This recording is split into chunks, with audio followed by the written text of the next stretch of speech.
Symposium de la biodiversité izay nokarakarain'ny amin'ny ministeran'ny fampianarana ambony sy ny Fikarohana siantifika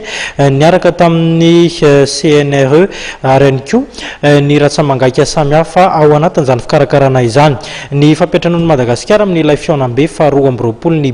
GBIF no antony izany hetsika goavana Notanterahana teny amin'ny CCI vato izany.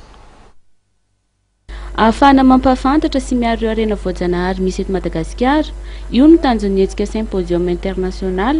izay karakarain'ny ministeran'ny fampianarana ambony sy ny Fikarohana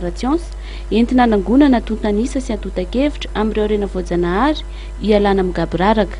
Hetsika nampiarahana amin'ny fandraisan'ny Madagasikara ny andian'ny faharoa amby roapolo ny GBIF na ny Global Biodiversity Information Facility. Maro dia maro zavatra misy eto Madagasikara fa tsy fantatsika malagasy, tsy azontsika koa ny ankabeazany hoe inona ny tena ifandraisana izany tontolo ny arena zava-paharenana izy ny fikarohana amin'ny arena voajanahary sy ny fampandrosoana tena misy hitatsika ireo amin'ny exposition ireo zay zany no ezana ampahafantarina ny olona ny zavatra misy ny zavatra atao amin'ny fikarohana momba izany ary tena zava-dehibe hoantsika mihitsy le hoe firenena 320 no tonga eto amintsika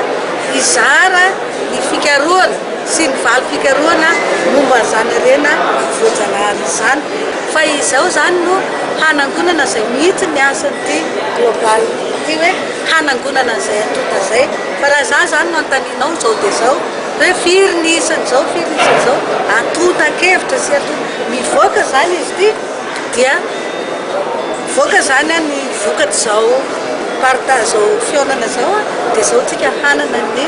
isa zany. Ankoatra ny fandraisana ireo antotan-kevitra mikasika ireo arena voajanahary dia isy ny fifanakalozana traikefa ataon'ireo firenena 320 mandray anjara amin'ny GBIF andian'ny faharoa amby roapolo eo amin'ny sehatry ny fikarohana. Hanao fikarohana momba ny vaksiny, ny vaccin vétérinaire, mampiseho ny valim-pikarohana ihany koa ireo ao amin'ny faux FIFA momba ny masim-boly, ny ao amin'ny farmasy ireo maro hafa.